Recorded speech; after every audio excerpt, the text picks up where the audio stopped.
Suivez ces midis avec Move Africa, un monde nouveau vous appelle.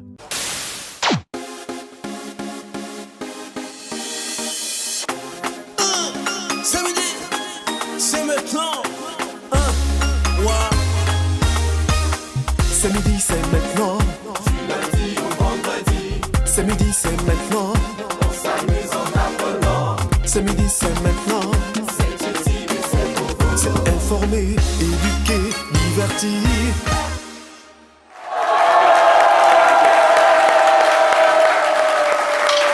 Notre invitée du jour, Nati Lova, actrice comédienne, artiste chanteuse également, a décidé désormais de lutter contre les grossesses en milieu scolaire parce qu'elle-même elle en a été victime. Et donc, on va suivre son témoignage. Et beaucoup. C'est midi. Merci, public. Le grand angle. Merci beaucoup. Suivez ces midis avec Move Africa, un monde nouveau vous appelle. Alors, on va recevoir notre invitée du jour, Nathalie Kwaku. Elle est connue sous le pseudo de Nati Lova, artiste comédienne, je l'ai dit, désormais vice-présidente d'une ONG. Donc, nous allons tout de suite découvrir son portrait et la recevoir en plateau pour son témoignage.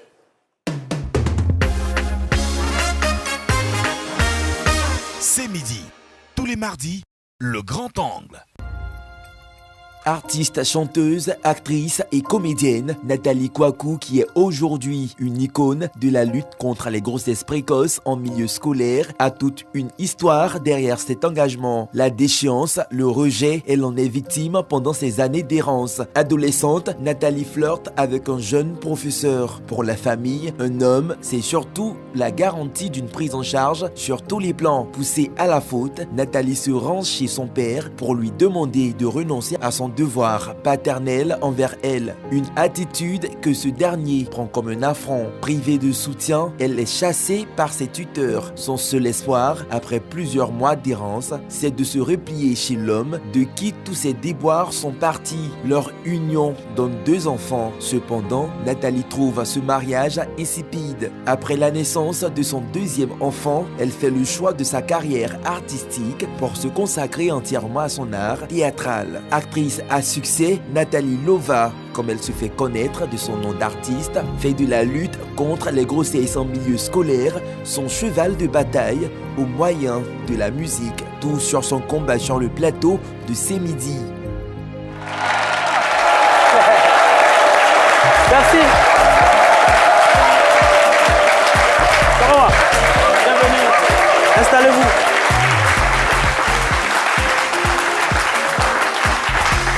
Ça va, Nati? On m'a dit que ça fait 2 jours quand même. Hein? Je suis là. Ouais, Nati, depuis tout ce temps, on ne vous voyait pas. Je crois que c'est à Faut pas fâcher qu'on vous a vu pour la première fois. Oui, j'ai commencé à Faut pas fâcher en 2003-2004. D'accord. Ouais. Et depuis, on ne vous voit plus. Nati Lova est passée où? Oui, j'ai fait assez de films quand même, puis j'ai beaucoup voyagé aussi. Je suis même ambassadrice de la musique ivoirienne au Maghreb. Wow. Ah bon? Voilà, donc tout ce temps que vous ne me voyez pas, franchement, j'étais un peu occupée. Ouais. Et à un moment, j'ai arrêté la carrière pour me consacrer à ce que vous savez aujourd'hui. D'accord. Et là, c'est de lutter désormais contre les grossesses en milieu scolaire. Et vous en avez été victime. Oui. Vous pouvez nous dire un peu dans quel environnement vous avez grandi? Bon, d'abord, je vivais dans la cour familiale à Bobo, la famille maternelle surtout. D'accord. Et je partais non loin de l'école, non loin de la maison. Il y a l'école qui est là, que je ne peux pas citer le nom. C'est mieux. C'est mieux. Et déjà en classe de 4e, vous savez, quand j'étais petite, hein, franchement, hein, je faisais aussi, j'étais beaucoup aimée. Hein, non, pas mais imaginez, voilà, j'étais beaucoup abordée par mes professeurs, éducateurs, même, voilà, il y avait beaucoup de choses. Et bon, mais qu'est-ce qui a attiré les gens comme ça? Les atouts physiques, certainement. Les atouts physiques, okay. Peut-être, je sais pas. Tu étais en forme? En tout cas, j'étais là. J'étais là. Bon, il y a des jeunes filles là qui ne font pas leur âge, parfois. Nous, on les regarde comme ça, on dit ouais. Non, moi, je faisais mon âge, mais j'étais... D'accord. J'étais vraiment appréciée. C'est tout ce que je peux dire. Le reste, là, je sais. Ça, c'était un don, en fait. Voilà, c'est un don. Apprécié par... Dieu donné. D'accord. Voilà, Dieu donné. D'accord. Donc, en classe de 4e, j'ai été abordée par plusieurs professeurs, comme je l'ai dit.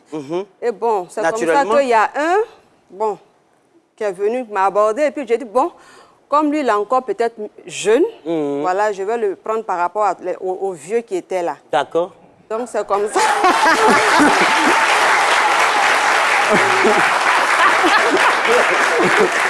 Les vieux qui partaient vers toi là, c'est pas des vieux comme eux. Il y a vieux puis il y a vieux. Voilà. Le papa fait ça, il dit. Alors, vous avez quel âge à cette époque-là? J'avais 14 ans. 14 ans? Ouais.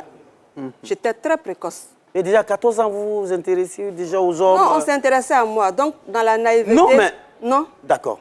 Parce que, comme je l'ai dit, il y avait beaucoup de prétendants. Mais bon, à chaque fois, vous savez, peut-être, j'étais acculée, peut-être, je ne sais pas, ou bien j'ai voulu faire peut-être comme les autres, je ne sais pas vraiment. Mais ce professeur est venu quand même, il était là à chaque fois, il était là quand même. Il m'accordait son soutien, il m'apprenait un peu comment bosser mes leçons et comme ça. C'est comme ça, c'est parti. Ah, le professeur qui est venu là, en fait. Le professeur en question. Il est venu genre comme en soutien, quoi. Voilà. Non, mais... Le soutien du professeur, il était aussi financier? Pas vraiment. Pas vraiment, parce que lui-même, il était vacataire, comme on le dit. Il n'était pas un professeur, comme on le dit là même, titré, professeur qui avait le salaire par mois. Il était payé par heure. Donc, vous imaginez, si tu as fait 3 heures dans la journée, peut-être c'est 20 000, 25 000, je ne sais pas. À la fin du mois, bon. Et puis, on te payait par semaine, bien par jour. Donc, je ne pensais pas que c'était quelque chose de...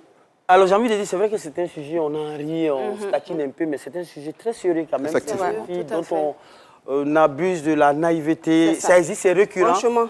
On le voit, et je suis sûr que là, en ce moment, pendant que cette émission passe, quelque part, il y a une jeune fille qui est en train de subir cela. Dis non et va te plaindre devant qui de droit, et donc à ces enseignants-là, vraiment qu'ils arrêtent. Quand l'enfant même déconne à la maison, on va voir l'enseignant. Non, c'est là ce qu'elle fait à la maison. Toi qui es le père de famille ou la mère de famille, qu'est-ce que tu fais? Et donc, Nati, on revient à votre histoire pour dire que... Donc, moi, je peux dire que c'est un peu la naïveté. La naïveté, voilà, c'est de ça qu'on parlait. J'étais très naïve et j'ai suivi ce monsieur. Il avait quel âge? Même s'il était jeune? Je ne sais pas. Peut-être la trentaine, hein, je pense bien. Et vous, 14? 30 moins 14, 16? Non, en tout cas, 20 et quelques jusqu'à 30 par là. D'accord, d'accord. Donc, c'est comme ça que, voilà, en 4e, je suis passée brièvement, comment on dit? Brillamment. En classe de 3e. C'est en classe de 3e que, dans la cour familiale maternelle où j'étais, c'est là qu'ils ont commencé à savoir que je fréquentais ce monsieur. Parce qu'il venait là sauver, puis on travaillait ensemble. Donc, en classe de 4e... Comment ils ont su? Ah, mais vous savez, quand il y a 2 amoureux, là, ne peut pas se cacher longtemps. Ah, d'accord.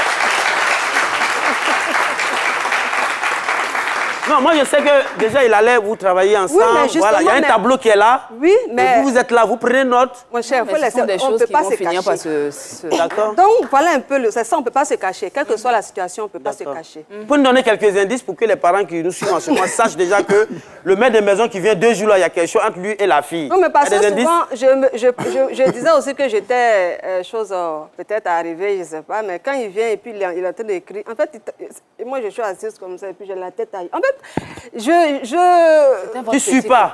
Voilà. Et bon, les parents ont remarqué. Et puis quand il vient, il ne va pas vite. On va causer jusqu'à 23h. J'allais l'accompagner. Bon, c'est quel professeur qui va chez son élève qui rentre à 23h. D'accord. D'accord. Donc, pendant l'année scolaire de la 3e, vraiment, mes notes ont commencé à chuter. Et là, c'était compliqué. Parce que j'étais très brillante à l'école, il faut le dire. J'ai passé en classe de 3e avec 14 de moyenne, 14 et plus. Donc... Grâce à ce professeur? Non. D'accord. Pas grâce à lui, c'est à partir de la 3e qu'il a poussé, il y a le BPC, il a commencé à venir travailler avec moi. Mais malgré ça, le premier trimestre, c'était bon, mais le 2e, ça n'allait pas. Excusez-moi, c'était par rapport à quoi? Parce que votre professeur, à cette époque-là, il était votre professeur en classe de 4e, et vous nous dites qu'arrivant en 3e, est-ce qu'il vous suivait jusqu'en classe de 3e? Il me suit. Non, mais on était dans la même école. Ça veut dire qu'on avait tout le temps de se voir, même quand je viens à la maison, parce qu'on se voit peut-être à l'école, mais à la maison, quand même, on a encore le temps de se voir. Mais il n'était plus votre professeur en classe de 3e? Il n'était plus mon professeur. Est-ce que c'est ce qui a provoqué la chute? Non, je pense que j'étais trop dans les nuages. OK. Ça, c'est ce que moi, je pense. D'accord. Parce que je n'étais plus concentrée sur mes études. C'était affaire des garçons. OK. Sincèrement, c'était la jeunesse, comme on le dit. Et quelle était la réaction des parents? Justement, j'en viens. Allez-y. Donc, quand les parents ont su ça, il y a un membre de ma famille qui est venu me dire, ah, il faut aller dire à ton papa. Non, on a commencé, ils ont su jusqu'en fin d'année. Pour aller passer le BPC, j'ai échoué. Mon papa dit, ah, c'est pas normal que, voilà. Donc, j'ai repris la classe. C'est dans la deuxième année de la troisième que quelqu'un est venu me dire, ah, va dire à ton papa que tu es grande maintenant, que tu as un homme dans ta vie qui peut prendre tes études en main. Vous savez, chez les Akans, là, c'est un affront. Mais étant petite, je ne savais pas de quoi il s'agissait. Je me suis levée, allée voir mon papa pour dire, ah, papa, j'ai fait ce que la personne a dit. Mon papa, dans une colère noire, puisque d'abord, j'avais pris une grossesse, que j'ai enlevée. Enfin, c'est à partir de là que j'ai commencé à chuter, parce que ça m'avait traumatisé un peu. La grossesse que j'ai enlevée avec ce professeur. Et mon papa a dit, bon, comme c'est un garçon qui t'intéresse, toi, un enfant, quand tu viens t'arrêter devant moi pour me dire que tu es enceinte, c'est que tu es arrivé à partir d'aujourd'hui. Débrouille-toi, je ne paye plus tes écoles, fais ce que tu veux. Et je te renie. J'ai été reniée par mes parents. C'est comme ça que je suis restée dans la cour familiale. Je suis retournée dans la cour familiale, là où j'habitais. Il y a un homme qui est quitté à l'étranger qui est venu me voir. Puisque dans la cour familiale, on m'avait dit de quitter la cour, puisque je ne partais plus à l'école. Il fallait que je quitte la cour. Mais je vais partir où? Mais Mais vous êtes parti où, comment? Et le professeur... Justement, c'est un vacataire. Il n'a pas de toit. Il vit encore chez les gens. Je vais partir où? Mais quand même, vous lui avez quand même exposé le problème quand même. Il y avait une situation qui était là quand même. Mais il va faire quoi? Et quand vous allez lui dire que, bon, voilà, j'ai été renié par mes parents, et quand c'est Nathalie Kwaku, c'est Baoulé, quand Baoulé t'est renié. Ah, t'as renié. T'as renié, hein. Baoulé, quand il dit c'est poum. Et surtout quand il dit foumva, là c'est gâté. Alors, donc je vais dire, quand vous allez vous expliquer quand même la situation au monsieur, quelle est sa première réaction? On veut voir au fait. C'est ce que je vous dis là. Oui, c'est vrai qu'il est vacataire, mais qu'est-ce qu'il vous dit? Il dit, mais ça va aller. Puisqu'il s'est dit que je suis encore dans la cour familiale, c'est la cour familiale, c'est pas chez mes parents, mais mes parents étaient à Dabou. Donc la cour familiale était là. Donc je lui ai dit qu'on m'a chassé. Il dit, bon, tu ne sais pas chez qui partir. J'ai dit, je n'ai personne. C'est lui qui dit ça? J'ai dit, je n'ai personne. Oui, le vacataire. C'est comme ça, dans la cour, il y avait un pasteur avec qui j'échangeais beaucoup. Donc je suis allée dans la même cour familiale à demander au pasteur de me recueillir en attendant que j'ai un toit. Voilà, donc je suis restée chez le pasteur pendant 2 mois. Et c'était vers la fin de l'année scolaire. Et le vacataire y allait encore? Il venait me voir. C'est un vrai vacataire. Même chez le pasteur, encore, le vacataire partait encore. Mais bien sûr, quand tu es inconscient aussi, c'est comme ça. Donc du coup, le pasteur, j'étais chez le pasteur. C'est comme ça, il y a un homme qui est venu, qui a dit non, mais pourquoi Nathalie n'est plus dans la maison et puis elle est chez le pasteur? Elle est mariée au pasteur. On lui dit non, elle n'est pas mariée au pasteur, qu'il va falloir qu'elle parte. On a donné une ultimatum au pasteur, il faut que tu partes ou bien c'est elle qui part. C'est comme ça que le pasteur m'a dit, Nathalie, je ne sais pas quoi faire, il faut que tu partes de la maison. D'accord. C'était les vacances, le vacataire, je ne connaissais pas où il était. Il n'y avait pas de téléphone cellulaire ou bien de téléphone. À cette époque? À cette époque. Je me suis retrouvée. Courage. Yako. Attends, je vais... Vous êtes déjà très brave. Le fait de venir en parler aujourd'hui pour sensibiliser... Yako, alors il faut rappeler que le Conseil national des droits de l'homme a documenté sur la période allant de septembre 2022 à avril 2023 3588 cas de grossesse en milieu scolaire en Côte d'Ivoire, soit une hausse de 5%. C'est alarmant, Jean-Richard. Effectivement. Il y a des réactions qui ont cours? Effectivement, il y a des réactions. On a Naomi, depuis la France, qui demande si le professeur a été puni ou relevé de ses fonctions. En ce moment, il n'y avait pas cette histoire de lutte contre les grossesses en milieu scolaire. On était livrés à nous-mêmes. J'ai dormi au marché pendant près de combien de semaines? Mais à cette époque-là, les établissements Ok. Il n'y avait rien en ce moment. Donc, j'étais livrée à moi-même. Je suis allée voir une amie de classe avec les bagages. Elle m'a dit, bon, ce que je peux faire pour toi, il faut mettre les bagages ici. Mes parents sont sévères. Les samedis, dimanche, il ne faut pas venir chez moi, mais les autres jours, viens te laver. Puis, tu vois, en ce moment, à Bobo, au niveau d'Anadol, là, il y avait un marché. C'est comme ça que je suis allée voir le vieux. Ça, mes parents ne savent pas. Hein. Jusqu'à présent, mes parents ne savent pas. Aujourd'hui, on s'est réconciliés, mais ils ne savent pas ce que j'ai vécu après qu'ils m'aient mise dehors. Et c'est comme ça que j'ai dormi. Le vieux m'a gardé au marché. Chaque nuit, dans le froid, j'étais là. Le matin, si ma copine, ses parents sont là, je ne vais pas. S'ils ne sont pas là, je vais me laver. Si j'ai eu à manger, je viens. C'est comme ça, il y a un oncle qui passait un côté paternel, qui m'a vu sur la route. Il m'a dit, mais pourquoi tu es comme ça? J'ai dit, ah, voilà, je lui ai expliqué le cas. Il m'a dit, c'est pas normal. C'est comme ça, il m'a donné l'adresse d'une de mes cousines à Makori, et puis je suis partie. Quand je suis partie, vous savez, j'étais encore très jeune, mais elle travaillait déjà.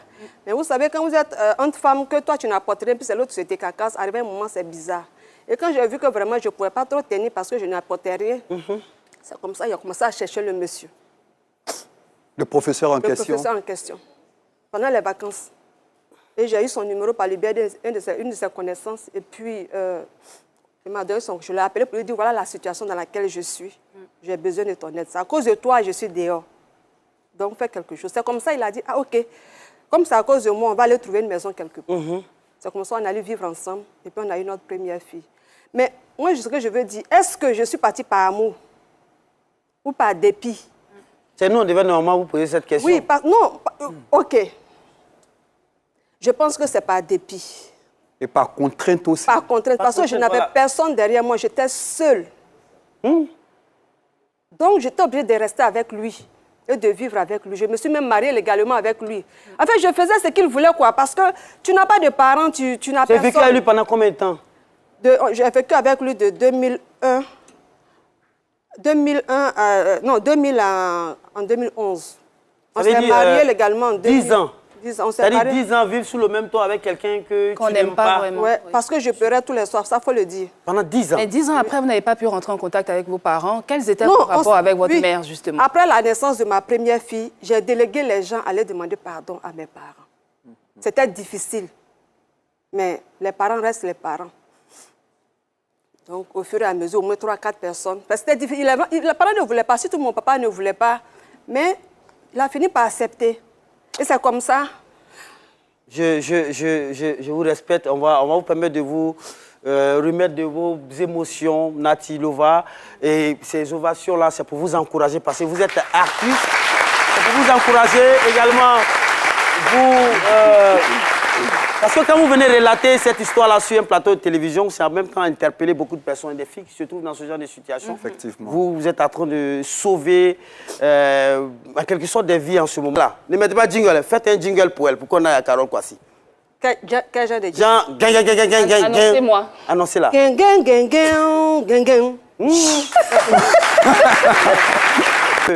Alors, Nati Lova, on revient à vous. Suivez ces midis avec Move Africa, un monde nouveau vous appelle. Le plateau de ce midi, juste avant la pause, on était... Sinon, nous sommes toujours en compagnie de Nati Lova, et donc voilà, des hommes qui se battent contre les grossesses en milieu scolaire. Et donc, on va dans quelques instants poursuivre les échanges parce qu'il y a quand même voilà, une suite favorable quand même. Est-ce que vous avez été touché par l'histoire de Nati Lova sexuelle en milieu scolaire? Effectivement. Ça vous a touché certainement? Oui. Ça vous a donné des idées aussi? Je pense que ça reste aussi un très beau combat. D'accord. Dans le sens où le combat des enfants et le combat qu'elle est en train de mener se rejoignent. Tout à fait. Parce que les enfants, il y a des jeunes filles. Elles vont à l'école. Et si l'éducation est troublée, qu'est-ce que notre jeunesse sera demain? D'accord. Alors, Nati Lova, on va rapidement pour la deuxième et dernière partie de votre histoire. Et donc, que rapidement, cette situation-là, quand même vous a amené à créer une ONG. Oui. On en parle rapidement. Je suis la vice-présidente de l'ONG Seed for Africa. C'est ça. Qui veut dire s'aimer pour l'Afrique. En anglais? En anglais, voilà. D'accord. Et nous œuvrons dans le social. D'accord. Nous faisons des sensibilisations. Et aussi, nous faisons assez d'œuvres caritatives. D'accord. Là, je suis la vice-présidente de l'ONG. D'accord. Et la présidente? Le président, il est en déplacement. D'accord. Voilà, il est en déplacement. Et ça nous a valu, avec le travail que nous avons fait déjà, ça nous a valu le prix national du droit de l'homme en 2019. Bravo. Aujourd'hui, si vous avez un message à adresser à toutes ces jeunes filles qui se sont retrouvées malheureusement dans votre situation. Malheureusement, c'est déplorable parce qu'aujourd'hui, nos jeunes filles n'écoutent pas. Mais seulement, aujourd'hui, elles vont vous écouter. Voilà, seulement ce que je peux dire, qu'elles prennent leurs études au sérieux.